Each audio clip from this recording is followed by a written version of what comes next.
क्यों पढ़ाने लगा कोई, बताओ? तुम ही मुझे बता दो, कोई क्यों, कहाँ पढ़ाने लगा, क्यों पढ़ाने लगा? उसका कारण क्या है? उसका कारण केवल है एक चीज़, पैसा। केवल एक चीज़ है, पैसा। ठीक है? और अगर आपको इच्छा इच्छा नहीं होती बेटा, इच्छा होती तो आप सब समझदार हो कि यूपी बोर्ड से सबसे ज़्यादा पढ़ने वाले बच्चे हमारे प्लेटफ़ॉर्म पे हैं। सबसे ज़्यादा पढ़ने वाले बच्चे हमारे प्लेटफ़ॉर्म पे हैं। है ना? चलो, तो इन बच्चों को छोड़ करके चंद बच्चों को पढ़ाना, वो भी पढ़ाना कम, उल्टा-सीधा ज़्यादा बोलना। क्लास में मैं 1 घंटे की क्लास देखता हूँ, तो 1 घंटे की क्लास में मात्र 2-4 टॉपिक पढ़ाए जाते हैं, बाकी मैं खड़ा हूँ, मैं खड़ा हूँ। अरे भैया तुम खड़े हो, ठीक है, खड़े रहो, क्या दिक्कत है? मैं जब तक खड़ा हूँ, मैं जब तक खड़ा हूँ, मैं तब तक खड़ा हूँ, है ना? खड़े होने से क्या होगा? 1 घंटे की क्लास में पहले देखा करो पढ़ाया कितना गया। 1 घंटे क्लास में केवल ये बताया गया क्या इंपॉर्टेंट है। इंपॉर्टेंट पढ़ाया नहीं गया, क्या इंपॉर्टेंट ही बताया जाता है। और बच्चा भी वही है ना? पढ़ाना नहीं है। 1 घंटे क्लास में मैं खड़ा हूँ, मैं खड़ा हूँ। अरे खड़े रहो, ठीक है। जब आवेशित कर चुंबकीय क्षेत्र के लंबवत गति कर रहा हूँ, तो बेटा यहाँ पर मैंने क्रॉस लगाए हैं। क्रॉस का मतलब क्या होता है कि जो आवेश चुंबकीय क्षेत्र है, वो बताओ क्या है? वो क्षेत्र के लंबवत अंदर की ओर है। ठीक है? वो क्षेत्र के लंबवत कहाँ पर है? अंदर की ओर है। मान लीजिए यहाँ पर कोई आवेशित कण Q है, जो क्षेत्र की दिशा में v वेग, क्षेत्र की दिशा के लंबवत v वेग से प्रवेश करता है। देखो ध्यान समझना, ये लंबवत कैसे है? यहाँ पर जो चुंबकीय क्षेत्र मैंने बनाया है, वो तल के लंबवत अंदर है। चुंबकीय क्षेत्र की दिशा ये है लंबवत, अंदर की ओर ये। और बताओ वेग की दिशा क्या है? वेग इधर जा रहा है। वेग इधर है, चुंबकीय क्षेत्र इधर है। बताओ थीटा कितना बना? 90 डिग्री बना। ठीक है? अच्छा, तो यहाँ पर कितना बल लगेगा? पहले हम निकालते लेते हैं बल। माना फलाना, बेटा इसमें आपको लिखना पड़ेगा कि माना एक समान चुंबकीय क्षेत्र B तल के लंबवत अंदर की ओर है, जिसमें कोई आवेशित कण Q, कोई आवेशित कण Q, ठीक है? कोई आवेशित कण Q v वेग से चुंबकीय क्षेत्र के लंबवत प्रवेश करता है। v वेग से चुंबकीय क्षेत्र के लंबवत प्रवेश करता है। तो अब हम लिखेंगे आवेशित कण पर बल। आवेशित कण पर बल। आवेशित कण पर बल। बल का फॉर्मूला बेटा क्या होता है? F बराबर q v B sine theta. बताइए, चूंकि यहाँ पर जो थीटा का मान है वो कितना है? 90 डिग्री।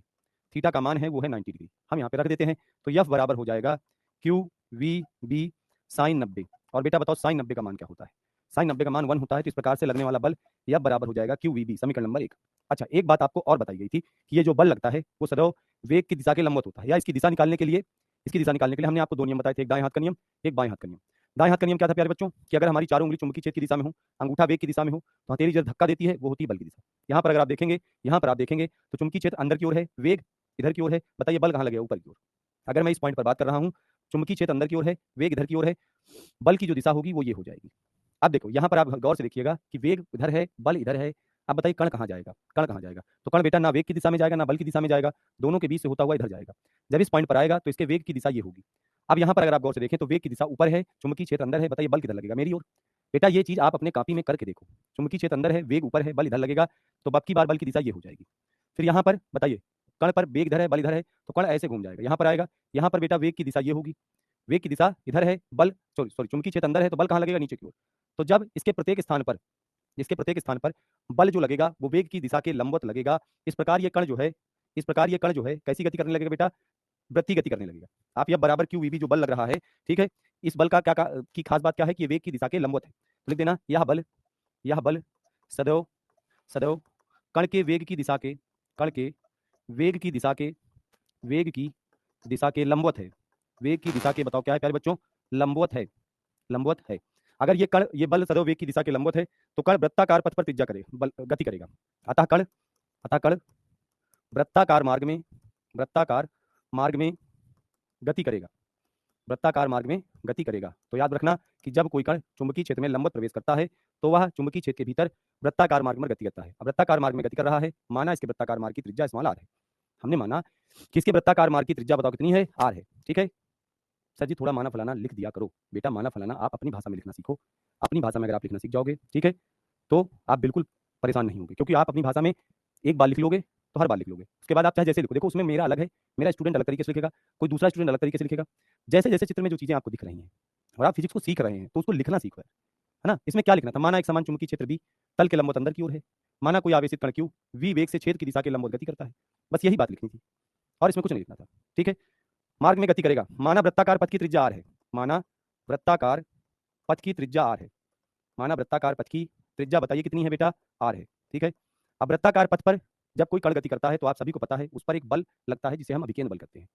वृत्ताकार गति कभी भी अपकेंद्र बल के बिना नहीं होती है। तो आप लिखोगे वृत्ताकार पथ पर, वृत्ताकार पथ पर गति करने के लिए, गति करने के लिए आवश्यक अभिकेंद्र बल के लिए आवश्यक अभिकेंद्र बल, आवश्यक अभिकेंद्र बल।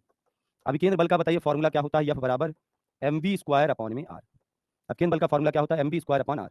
समीकरण नंबर 2 मान लो। अब बेटा अभिकेंद्र बल भी सदैव केंद्र की ओर लगता है। सर मुझे बैच से बाहर निकाल दिया। बेटा इस बात को आप 50 बार लिखोगे तो मेरी क्लास डिस्टर्ब होगी। आकाश कुमार आपके पास हेल्पलाइन नंबर है है ना, या किसी ना किसी टीचर्स का नंबर आपके पास होगा, मेरा होगा या किसी टीचर का नंबर होगा, ठीक है, तो आप उनको फ़ोन कर लीजिए, आपकी जो भी जेन्युइन प्रॉब्लम होगी, ठीक है, वो पता चल जाएगी। आशीष पटेल कह रहे हैं सर आप क्या कह रहे थे? अच्छा बढ़िया बेटा, मैं कहने को मेरे दिल में और भी बहुत कुछ था। मेरी एक वीडियो अगर आप बच्चों में से, मैं बार-बार आप सबको कहता हूँ कि जिस भी बच्चे को बुरा लगी हो, मैं उस बच्चे की तरफ से माफ़ी माँगता हूँ, लेकिन उस व्यक्ति के लिए उससे भी कुछ ज़्यादा कहने के लिए, उस व्यक्ति के लिए मेरी तरफ से उससे ज़्यादा कहने को चीज़ें थी। मेरे लाखों बच्चों का भविष्य अगर खराब करके कोई बीच में छोड़ के जाता है, तो बेटा बहुत गलत चीज़ है, बहुत गलत चीज़ है। मैं आप सबको बोल दूँ। आप सब ये बात समझ पाएँ या ना समझ पाएँ, हो सकता है आपको ये मेरी बात एग्ज़ाम के बाद समझ में आएगी कि उस टाइम पे अगर हमारे साथ कुछ ऐसा हो जाता, मुकेश सर ऐसा ना करते, तो क्या होता? मैं घबरा गया था बेटा। मेरे लाखों बच्चों का भविष्य खतरे में था कुछ पैसों की वजह से। हमारे और उनके लिए पैसे की चीज़ हो सकती है, पर तुम्हारे लिए वो भविष्य की चीज़ है। तुम्हारा भविष्य खराब नहीं होने दूँगा, है ना? तुम्हारा भविष्य खराब नहीं होने दूँगा, चाहे जो हो जाए। उसके लिए मुझे किसी को कुछ उल्टा-सीधा बोलना पड़े, उसके लिए मुझे किसी को कुछ भी करना पड़े, मैं करने को तैयार हूँ। ठीक है? मैं बच्चों के पास फ़ोन लगा के, आप में से बहुत सारे ऐसे बच्चे हैं जिनके पास फ़ोन आया होगा। मैं बच्चों के पास फ़ोन लगा के रोऊँगा नहीं, मैं इतना कमज़ोर व्यक्ति थोड़ी ना हूँ। मैं कमज़ोर व्यक्ति हूँ क्या? फ्लावर समझ रखा है।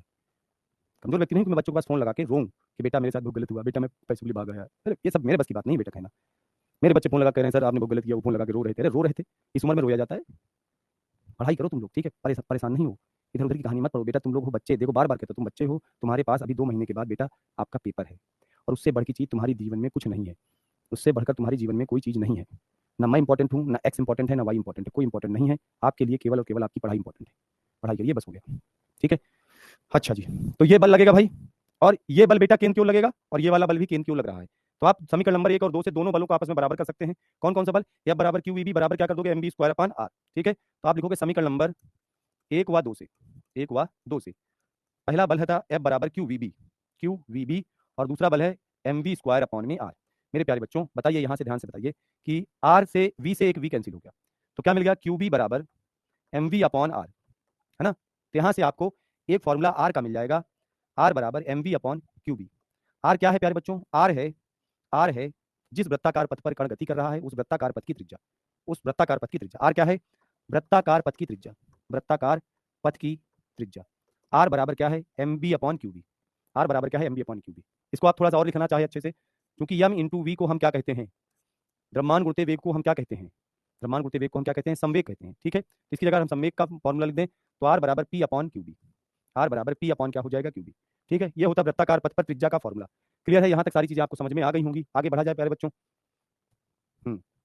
चलो क्लास का टाइम यही कर दो। नहीं बेटा मैं 6 बजे पढ़ाऊंगा। बहुत सारे डेरिवेशन है, कैसे करें? प्यारे बच्चों मैं आपसे रोज कहता हूँ कि जैसे मैं क्लास में जो बताता हूँ उसके बाद आप डेरिवेशन करें घर पे। कण का आवर्तकाल, कण के आवर्तकाल का हम लोग फॉर्मूला निकालेंगे, ठीक है? तो प्यारे बच्चों यदि कण का आवर्तकाल हम